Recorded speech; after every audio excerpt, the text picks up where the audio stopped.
Bonjour à tous et bienvenue dans cette nouvelle vidéo.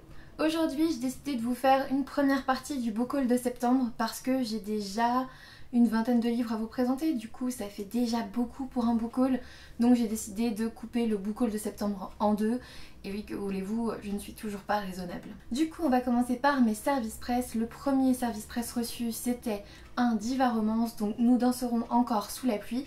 C'est écrit par Valérie Bell et ça a été largement salué par les critiques. Comme vous le voyez, c'est le coup de cœur des Indé Awards, donc 2018. J'avais très envie de le découvrir, ça n'est pas encore chose faite, mais ça ne devrait plus tarder. Dans cette histoire, on va suivre un couple, Marie et Damien, qui viennent de fêter leurs 30 ans et qui ont plein de projets de mariage, d'enfants, etc. Jusqu'au jour où Damien est victime d'un accident et qu'il ne se souvient plus de rien. Leur histoire d'amour se retrouve effacée de sa mémoire, tout comme leur projet. Et du coup, on peut imaginer que Marie va tout faire pour lui rappeler tout ça. C'est un roman qui m'attirait beaucoup, j'ai vraiment hâte de le découvrir. Ensuite, j'ai reçu Le secret le plus sombre de Carla Buckley aux éditions Charleston dans la collection Charleston Noir. C'est un roman que j'ai déjà lu sous la forme d'un manuscrit il y a quelques mois.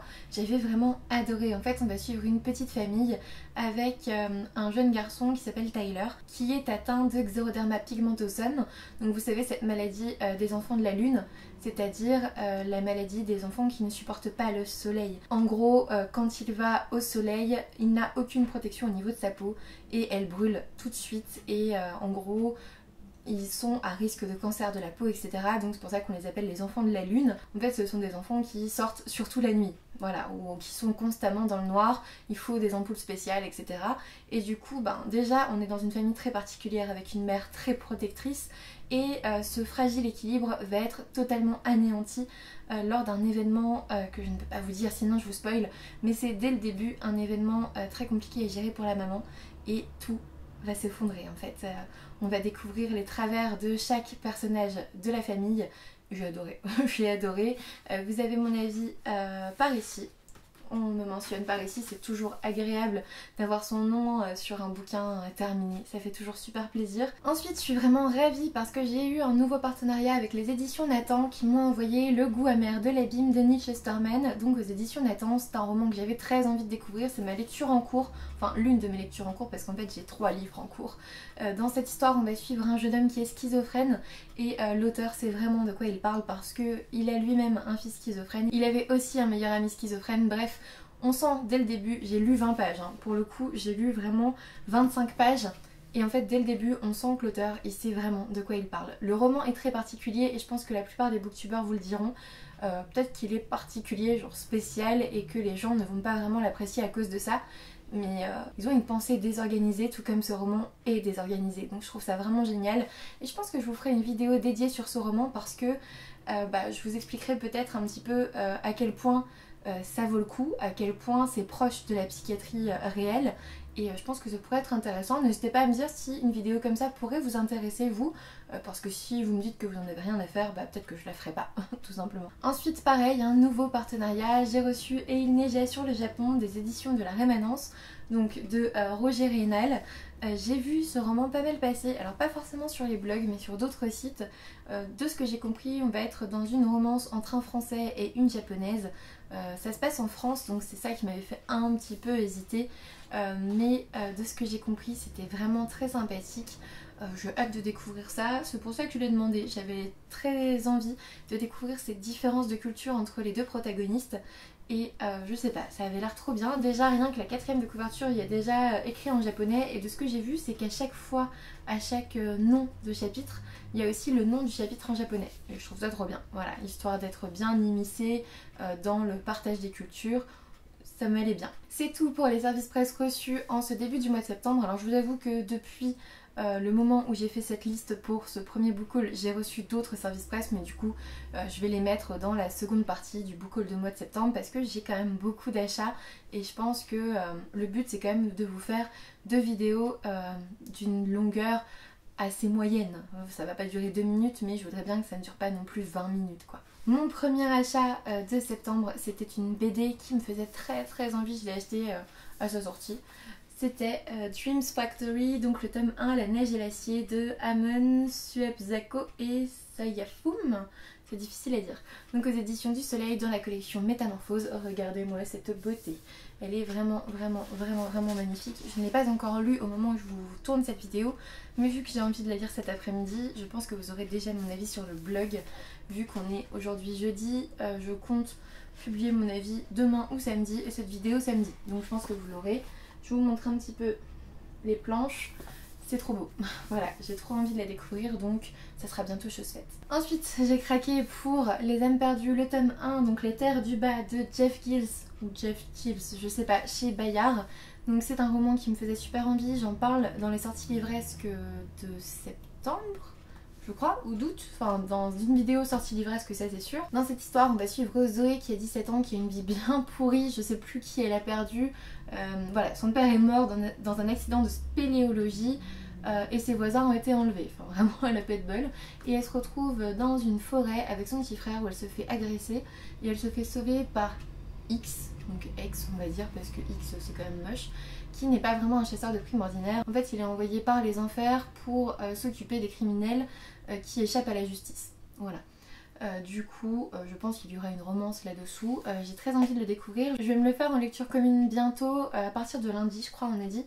Et du coup, n'hésitez pas, si vous avez envie de vous joindre à notre lecture commune, n'hésitez pas à me le dire en commentaire ou en mail. Dans le même temps, je me suis acheté When Park, donc c'est de Antoine Doll aux éditions Actes Sud Junior.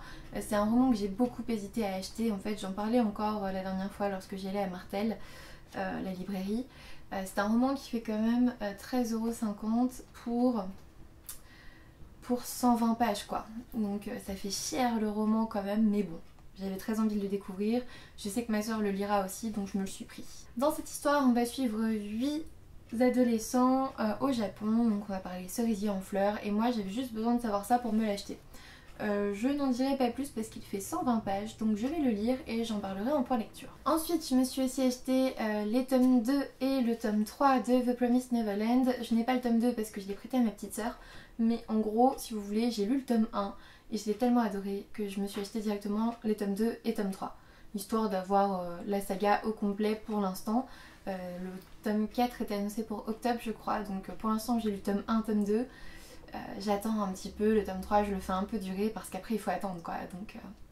Donc voilà, si jamais vous voulez mon avis sur le tome 1, n'hésitez pas à aller voir sur le blog, il y a un article dédié pour le tome 1 et aussi pour le tome 2. Ensuite j'ai fait des petits achats de la rentrée littéraire mais sur Price Minister. En fait j'ai trouvé une boutique mais trop bien avec des livres en très bon état ou comme neuf, mais vraiment hein, quand je les ai reçus c'était vraiment le cas. Et tous de la rentrée littéraire, donc sortis depuis 1 ou 2 semaines quand j'ai commandé, 1 semaine je crois.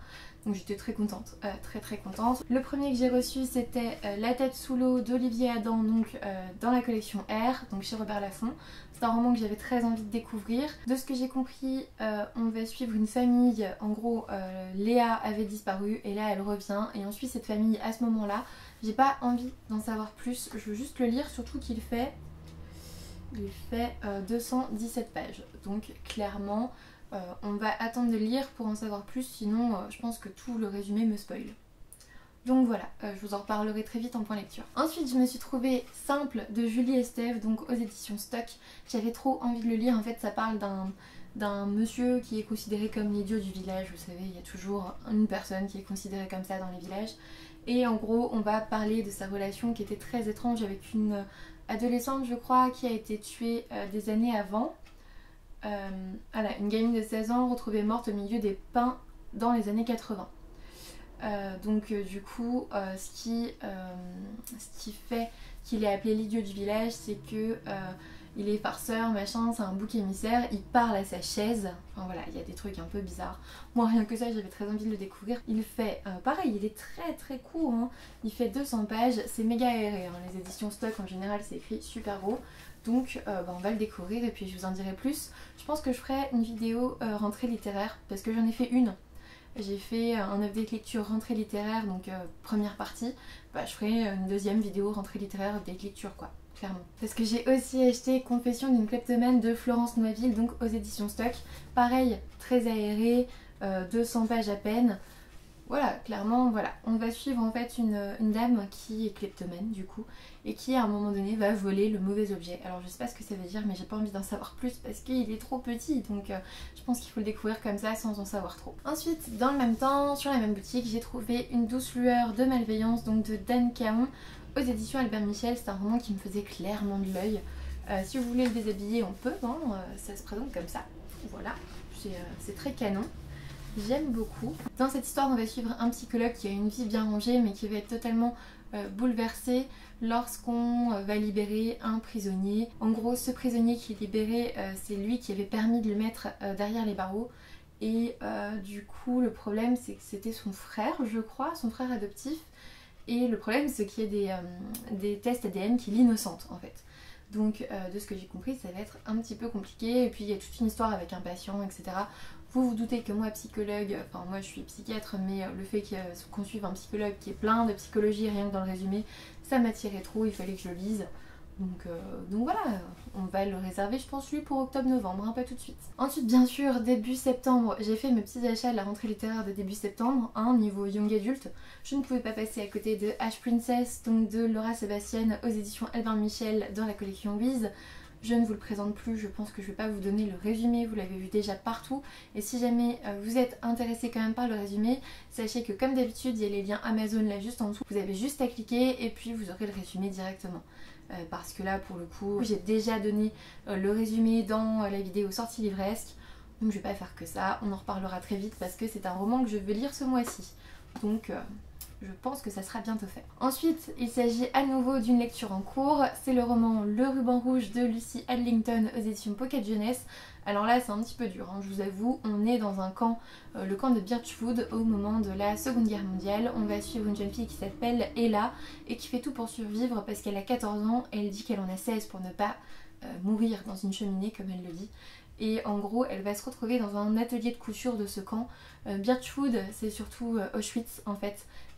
Ce que j'ai compris, c'était que voilà, c'était un écho aux couturières d'Auschwitz.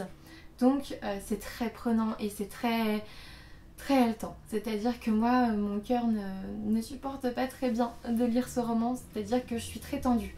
J'ai toujours peur qu'il arrive un truc au personnage qu'on suit parce qu'on sent cette tension perpétuelle. On sent qu'elles luttent pour leur survie en confectionnant des habits d'officiers, les robes pour leurs femmes, etc. Et on sent que c'est terrible en fait ce roman et ce qui se passe dans ce camp. C'est très bien fait par contre, c'est loin du gore ou de l'horreur, c'est très bien fait, tout est dans la subtilité si vous voulez. Et du coup j'adore, voilà. Donc pareil, je pense que j'en ferai une vidéo dédiée ou en update lecture rentrée littéraire. J'en suis à la moitié. Donc on en reparle très vite. Et puis on avait prévu de faire une lecture commune avec Stéphanie de Piketty Bookin et puis plein d'autres abonnés sur Jane Eyre, donc de Charlotte Brontë aux éditions Archipoche. Donc je l'ai acheté dans cette magnifique édition Archipoche, donc collector. En fait ce que je voulais c'était une écriture pas trop petite et là c'est le cas. J'ai lu les 3 premiers chapitres et je vous avoue qu'après avoir lu Les Roses de Heartland chez Charleston, c'était un manuscrit en fait que je vous ai pas montré. Je vous le montrerai quand je recevrai le livre papier. Mais en fait, après avoir lu ça, qui se passe aussi en Angleterre, je vous avoue que j'ai beaucoup de mal à rentrer dans Jane Eyre, qui se passe aussi en Angleterre. Et dans le passé, voilà. Les Roses de Heartland, c'est en 1950, 60. Jane Eyre, c'est en 1800 quelque chose. Mais ouais, j'ai du mal. J'ai du mal, donc c'est une lecture en cours, mais que je vais lire très très doucement. Voilà. Et enfin, le dernier roman acheté en septembre, il s'agit du tome 3 de Red Rising, donc Morning Star, de Pierce Brown, donc aux éditions Hachette. Comme vous le savez, j'avais lu le tome 1 que j'avais absolument adoré. Je suis en train de lire le tome 2 que j'aime beaucoup, enfin j'adore retrouver cet univers, c'est génial. En plus j'adore le personnage principal et du coup je me suis acheté le tome 3 parce qu'il y a le tome 4 qui est sorti cette semaine. Donc voilà, je me mets à jour dans mes sagas. Je pense qu'en cette fin d'année, mon mot d'ordre ça va être de finir des sagas. Parce qu'en fait je m'aperçois que je commence des sagas qui me paraissent mais géniales, hein. Tome 1 génial, Red Rising c'était super, Diabolique c'est super, Arena 13 le premier était génial, enfin bref il y a plein de sagas que j'ai commencé. Peut-être que je peux aussi vous faire une vidéo sur les sagas que j'ai pas encore terminées, ça peut être bien. Je sais pas ce que vous en pensez, dites-le moi en commentaire d'ailleurs, mais en fait du coup j'ai cette fâcheuse habitude de lire le tome 1 et d'acheter les tomes suivants mais de ne pas les lire parce qu'en fait à chaque fois Je n'aime pas attendre les tomes suivants, ça m'agace profondément d'attendre un an pour la suite de l'histoire, surtout qu'en général je m'en souviens plus. Donc du coup Red Rising je l'ai lu il y a 2 ans et j'avais pas lu la suite. Donc voilà, et comme il se peut que je reçoive le tome 4, on va vraiment se mettre à jour dans la saga et puis voilà. Je pense que vous aurez mon avis très rapidement sur ces tomes parce que voilà, ça sera fin septembre, début octobre, je pense par là. Cette vidéo est maintenant terminée, j'espère qu'elle vous aura plu. N'hésitez pas à me dire en commentaire si vous voulez faire des lectures communes, si vous avez lu certains des livres que je vous ai présentés, ce que vous en avez pensé. Un petit pouce bleu, un abonnement, ça me fera toujours plaisir. Et puis moi je vous dis à bientôt pour une nouvelle vidéo.